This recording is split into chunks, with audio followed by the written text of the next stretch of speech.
All right, guys, come on in, grab a seat, grab your coffee or juice, pop, and we're gonna get going. Great to see you. You could have been doing a lot of other fun things on a nice night like this, but we admire and appreciate the fact that you came out. You're obviously keen to learn.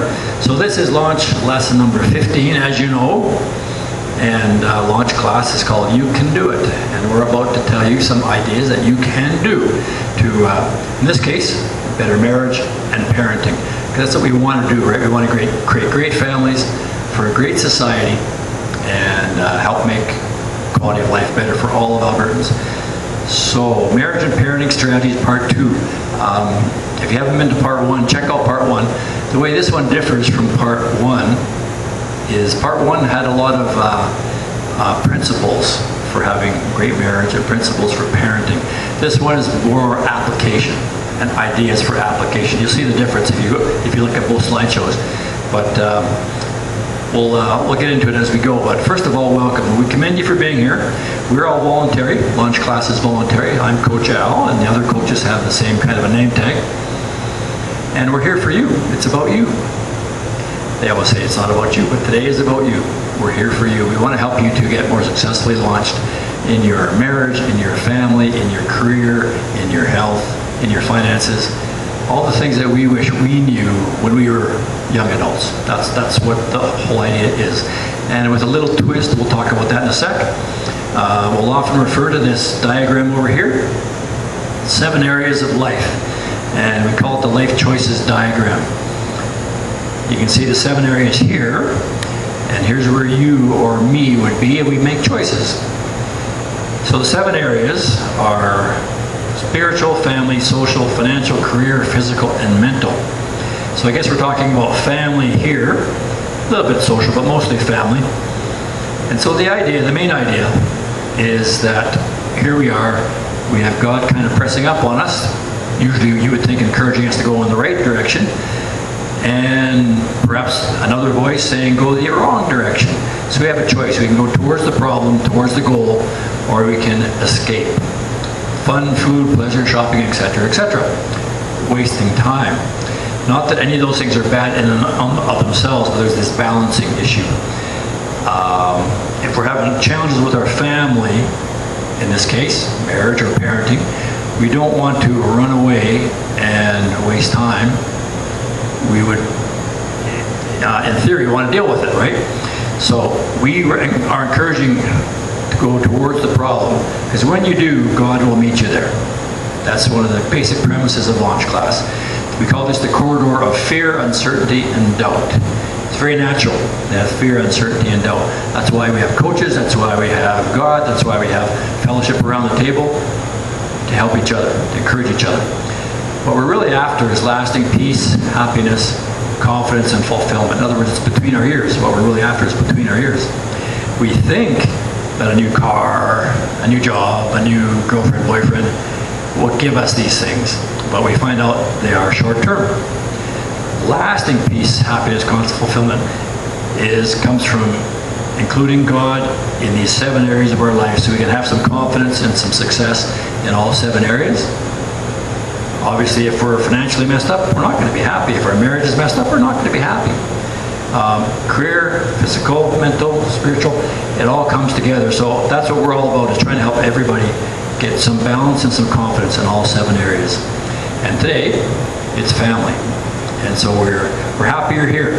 Last time we talked about investing fundamentals, another area. Obviously, that's the career financial. And find that on the website if you haven't already. Today is Marriage and Parenting Strategies Part 2. And I want to give a few credits here. All the material today is coming from these websites. All Pro Dad, as you know if you read the material before the class, All Pro Dad is for fathers and husbands. And I read those almost every day. And I love them. They're really, really good for fathers and husbands.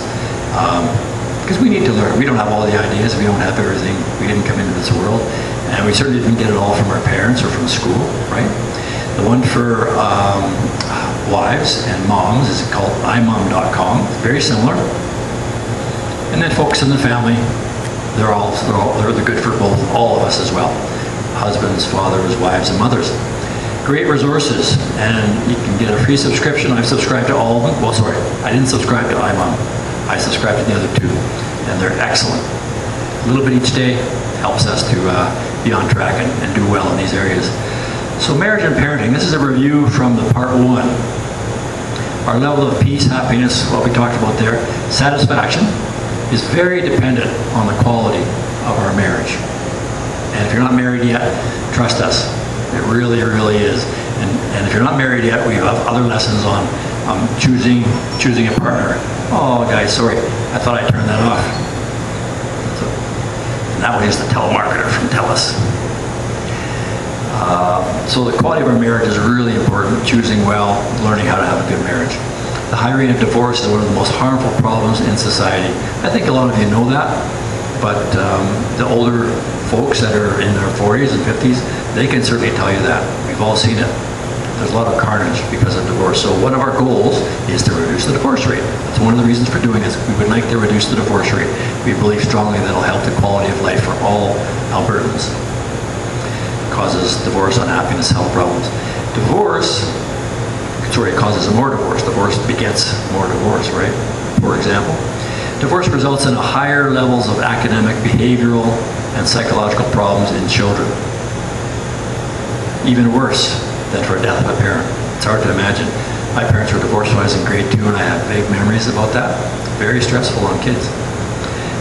Children of divorce are more likely to suffer abuse, poor relationships themselves, more divorce, low self-esteem, health issues. So that's why we're here today, to try to talk about that, give you some strategies to have great relationships, great marriages, be great parents. Lastly, as well as high rates of crime, unwanted pregnancy, lower educational achievement. Sounds really bad, doesn't it? So we're glad you're here. And we're going to encourage you to pass it on, encourage others. So the main buzzword today is connection. Our spouses and kids crave connection with us.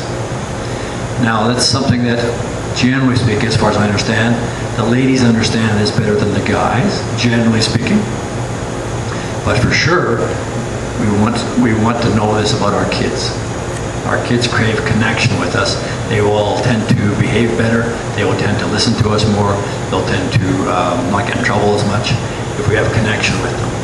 And as you probably know, or you've seen kids that get out of control, they likely aren't feeling very secure, and they're not craving attention, things like that. So 10 ways to make your child feel secure. This probably came from All Pro Dad, I think. So here's a couple. Give your time. You might have heard the idea, but here's a real good one to take away. How do you spell time? How do you spell love? T-I-M-E, time. It's been said, and I think it's probably true, there's a bit of a misnomer about we need quality time, not just time. And there's some truth to that, but quality time doesn't happen without quantity time, is what that comes down to. Give affection. Kids need affection to feel close, to feel happy. They need a lot of praise. Good for you. Good job. Attaboy. Attagirl. I'm proud of you. You're good at that. Good job. Consistently hold boundaries. This is the one that isn't very obvious, but I know it's very kind of normal when kids aren't cooperating to give in or to change the boundary. You made a rule. If you do this, this is what's going to happen. They push the boundary and we cave. That's what this is talking about. We need to be consistently holding the boundaries, whatever they might be. So be very careful about setting boundaries is what that comes down to. Listen to them. Just simply listening. Everybody craves that, right? To be heard, to feel heard. In other words, not just be dictated to in terms of kids. Let the good times roll. Let's have fun. Families that play together, stay together. Old saying. Yes, we want to have fun together. We want to goof off, laugh, play. That's for sure. We want to make time for that. And that's one for dads. Be home to do that, right? Honor and hone their talents. So figure out what they are, because every person is different, right? In terms of their skills, how they're wired, what they're good at. find what they are and hone them, develop those talents. And it might be sports, it might be in school, it might be crafty things, working with their hands, whatever that might be. Honor and hone their talents. Provide balance between justice and mercy. That has to do with discipline a little bit, right? If it's just justice, they will become kind of disillusioned, I think. They think. Justice and mercy, there's a fine balance there, and it's a discerning thing. The way I would think about it, it's a prayerful thing. God, what's the right thing to do in this situation? Sometimes mercy, sometimes justice. But there needs to be balance there. And sometimes it depends on the individual kid, right? What are they doing? How are they responding? Some kids respond better with one or the other. Give them unconditional love. I think we understand that. In other words, we don't want our kids thinking that we only love them when they're behaving properly, right? No, we want them to understand that we love them unconditionally all the time, the same. And of course, because we're examples of God in their lives. They don't know God yet. We're the examples of God in their life. God is unconditionally loving. We want to be that example for our kids. And lastly, acknowledge greater purpose, like I just talked about. God, higher power, who created us, who made you that way, who gave you those skills. I like to talk about God gave you your looks and your abilities, a gift from God. What you do with them to help others is your gift back to God, right? Just another principle. Give them the bigger picture. There's more than just them. They'll understand that as they get older, but we start when they're young. Okay, next one. Next slide. Uh-oh. Gotta go manual here. There we go. Conversation starters for great marriages. This came from, I think, All Pro Dad. There's a list of 20. Tried to pick 10 good ones, or 9 good ones here. Yeah, 9. Guys or ladies crave conversation more than guys on average. That's why this was an All Pro Dad. This applies to both. This is for great marriages, conversation starters. Help us get to know each other. Because we really do want to know each other. We really do want to be our best friends. We really want to know our partners on our side, no matter what. Our partner wants us to be happy. Our partner wants us to be successful. Our partner's not competing with us, right? So, conversation starters. Sweetheart, tell me 2 things that made you smile today. You might learn something, right? That's one we could try at supper time. Sweetheart, or buddy, describe a perfect day together. What's your idea of a perfect day? What's your idea of a perfect day? And you'll learn about each other. And what comes up naturally is, okay, well, if I help you have a perfect day this weekend, are we going to do something for me next weekend? Well, or you know what I mean? You wouldn't want to bargain quite so obviously, but that's the idea. We're on each other's side. We really do want the other person to be happy and to be having a good time, not just us. Because if it's just us, we're not going to be happy. Third, tell me about your dreams for the next few years. That's a big one. It's kind of an ongoing one, but that one can help us to not waste time. That can help us to not waste money. If we talk together about dreams and goals, in this case over the next few years, help us to be on the same page saving money. Because guys and gals tend to have slightly different ideas there. Guys are often thinking investing and saving for retirement. Gals are often thinking, my kids need this today or tomorrow, right? So different pages, let's talk about it together. Let's make sure we're on the same page, rowing this boat in the same direction. Fourth, where would you like to go or see if we had an unlimited travel budget?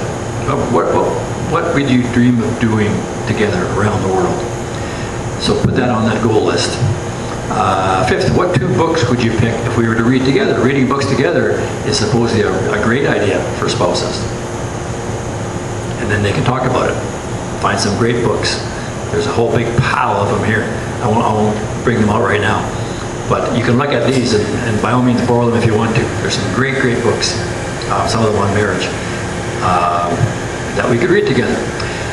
Sixth one, I'd like to learn more about your childhood, for sure.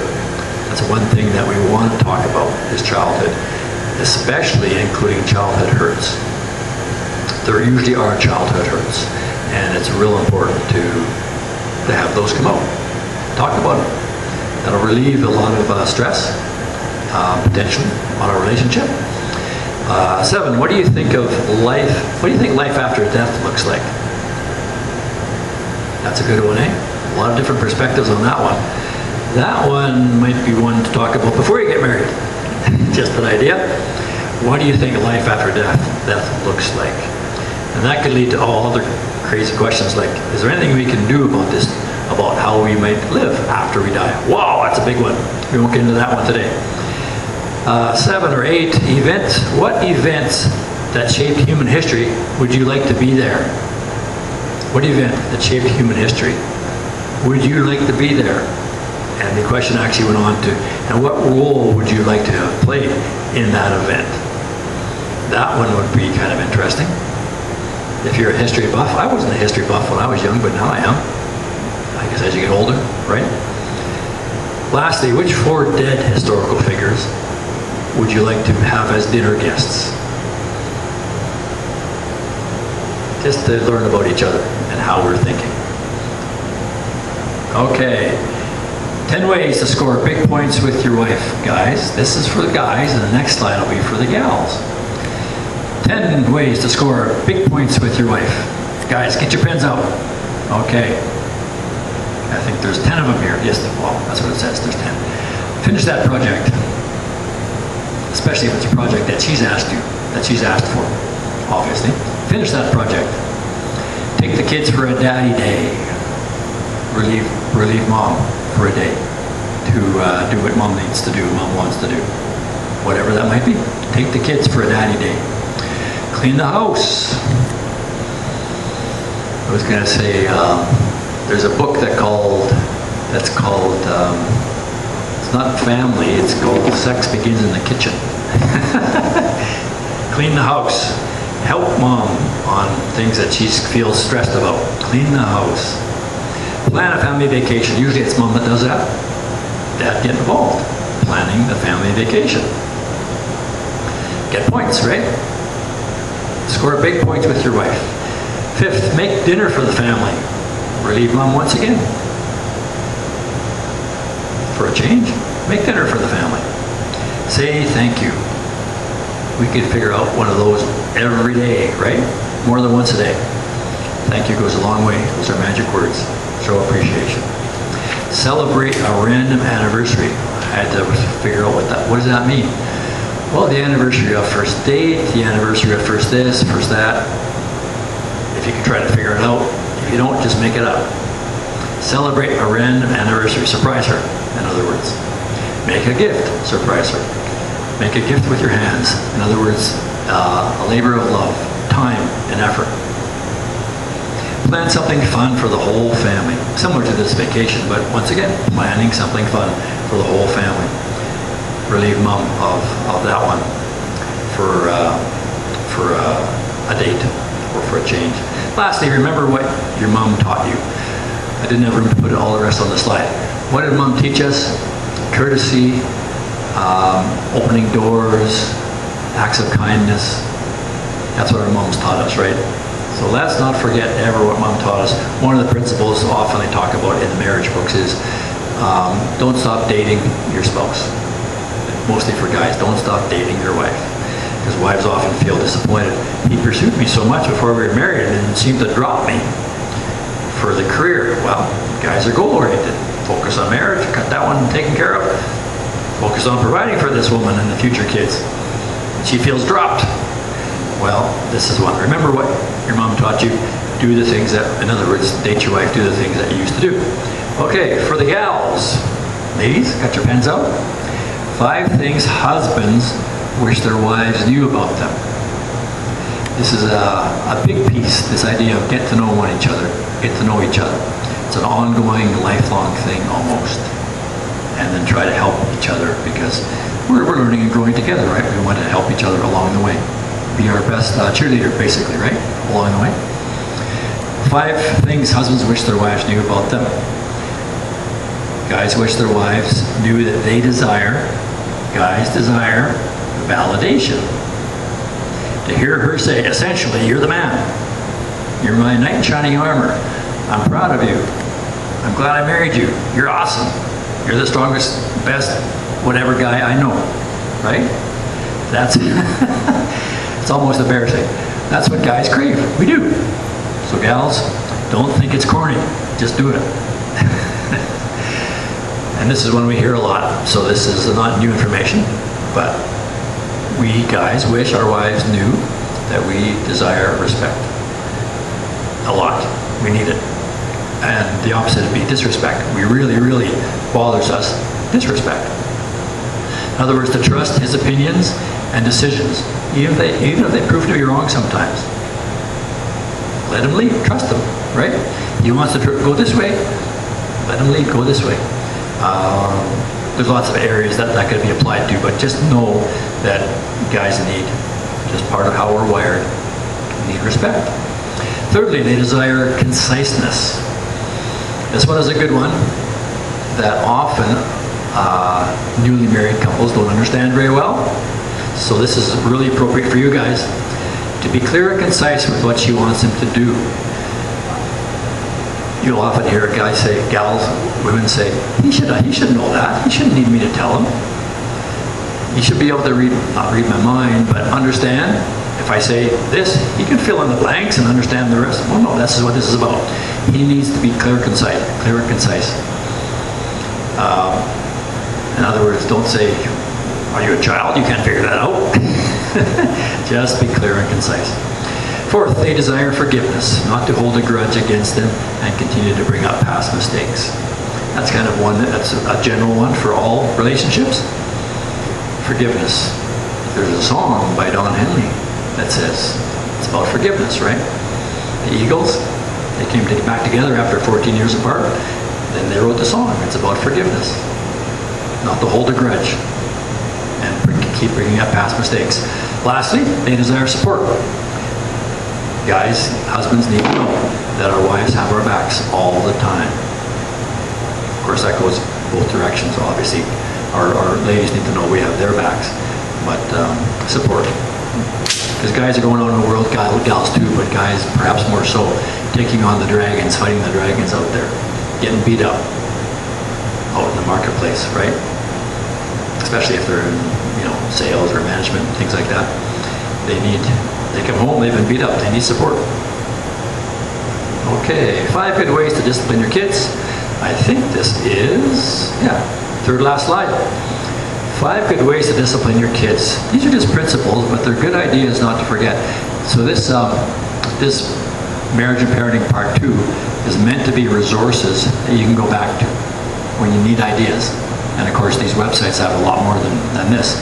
So these are just resources and principles that aren't obvious. There's lots more where this came from, but that aren't obvious that you want. In these cases, these are 5 really valuable ones that you want to remember when it comes time to disciplining your kids. The biggest one of the biggest ones is check your emotions. You never want to discipline kids if you're angry, frustrated, annoyed, or out of laziness. I'm not sure how that one applies. But nevertheless, don't discipline kids out of anger, frustration, annoyance, or laziness. Stay calm, pursue clarity, patience, wisdom. It's not easy. It's not easy at all. But it's only for a short time, and it's important because we're developing these kids that are going to be our leaders one day. They're going to take care of us one day, right? So clarity, patience, and wisdom. These are the things that we often have to pray about. Lord, how should I deal with this orangutan and their crazy behavior? It's a really good question, a really good thing to pray about. God promises to give us wisdom when we ask for it like that. Second, focus on the behavior, which means don't label the kid or don't say you're a loser in one way or another. Focus on the behavior. That behavior is not good because, as opposed to you're a bad kid. That's a label, right? Be careful not to harm their identity and value. That's the big idea here. Focus on the behavior. Third, find the root. It's not obvious, right? The kid is acting up. They look like they're just going crazy. What is the root? Usually it's rooted in their emotions. Perhaps some unresolved hurts or frustrations. And so we might have to wait till tuck-in time when they're calm and ask them, where did that come from? You haven't behaved like that before. Did someone make you angry at school? Did someone upset you? Did someone call you names? Draw it out. There's likely something that was causing it. And maybe they need some more attention, affirmation, encouragement from mom or dad. Why they're acting up. Find the root. It's usually an emotional thing. It's not obviously in the behavior. Teach. Try to make teaching moments in discipline when disciplining the kids. Help them learn how to make good decisions independently. Help them make better choices than that choice that they made. Don't whack your sister. If your sister's doing something that annoys you, try talking to her. If necessary, ask mom or dad to get involved. If your brother keeps on stealing your stuff, don't spray him with this hairspray. Let him know why you're upset. Try different ways to do it. Talk nice is another thing to try to remember to do. Same thing we've been talking about here. Try to be respectful. Try to be kind. Don't just yell and scream, right? Things like that. Teaching moments. Lastly, praise good behavior. Not the obvious one. A little bit of psychology there, but praise good behavior. That will reduce the incidence of bad behavior. So it's not discipline directly, but it's kind of a pre-discipline, trying to set them up for better behavior. So, well done, proud of you, the affection, the affirmation, the encouragement, the things that the kids really need from us. And then they will more likely want to behave well for us, right? They won't need and crave attention so badly. If we give them this good behavior. Praise good behavior. Okay, second last slide. 5 ways to become best friends with your spouse. These are awesome lists. Share life's most important and intimate moments together. Trust and transparency are cornerstones. Share life's most important and intimate moments together. We want to do it together, right? We're a team. The Bible says 2 come together and they become 1. That's what we want.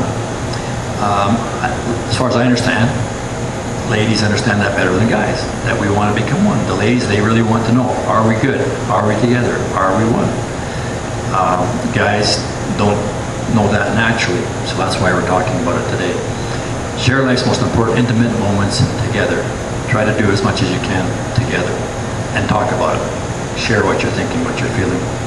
Secondly, prioritize spending quality time together. It's similar, but it's kind of like the idea of try to date regularly, at least every 2 weeks, ideally every week. Have a date night or a date activity, right? Prioritize spending quality time together. Strive to get to know each other better all the time. We've talked about that principle already. Thirdly, go deeper together. Learn, grow, pray. That's what you're doing here together. If you were here with your spouse, that's what you're learn, grow, pray, and take on life's challenges together. Life's going to be ups and downs. Some of the most positive memories are going to be from the valleys of life. We went through it together. We locked arms and we did it together. We fixed the health problem, we fixed the money problem, we went and helped someone else, we volunteered, someone going through crisis, we did it together, right? Those will be some of our greatest memories. Doing tough things and learning and growing together, life's challenges. Fourth, have fun together intentionally. We've kind of already touched on that one, but we have to be reminded to have fun. Our kids need it, but even we need it, right? The kind of things we did when we were dating. The biggest killers of fun are busyness, boredom, and complacency. It's so easy to get busy, right? Especially once you have kids. And it's so easy to get bored with the same old, going through this rat race every day. And it's easy to get complacent. Complacency means not paying attention to your marriage in this case. So intentionally have fun. Bring back those memories. Intentionally do dates, regular dates, and have fun together. Bring back those memories from when you were dating, at the very least. Make it a lifelong purpose that you propose to do. Talk about it. Lastly, pursue your dreams together. We touched on that one. But this is under the list of 5 ways to become best friends with your spouse. Pursue your dreams together. Find some things you can enjoy and accomplish together. So you could be just doing sports together. It could be volunteering together. Obviously, you bring up kids together, and you're talking about that all the time. Bringing up great kids is a massive dream and goal for parents, right? But there's other bigger dreams. That house, that cottage. Obviously, there's things like college education for the kids. You name it. But get on the same page together, and that'll be one of your greater sense of fulfillment, happiness in life, when you get on the same page and accomplish your dreams together. So that's all. We're going to break now for a small group discussion. So what we'd like you to do, and the small group portion is just as important as the big group, because this is just one way, right? You're listening to me. You only learn so much that way. Listening, taking notes, reading, right? You learn a lot more and you get a lot more benefit when you talk about it together. So gather around your small group tables, and here's what you want to do. You want to take turns sharing with each other some of what you learned and liked about today's session. Go around the table, give everybody a little bit of time. And then here's a really valuable one that we really encourage, that's why it's in bold. Tell each other what steps will you take this week based on what we talked about, what you learned tonight. Because that's what you want. You want to have progress, not just, that was nice, go away and forget about it, right?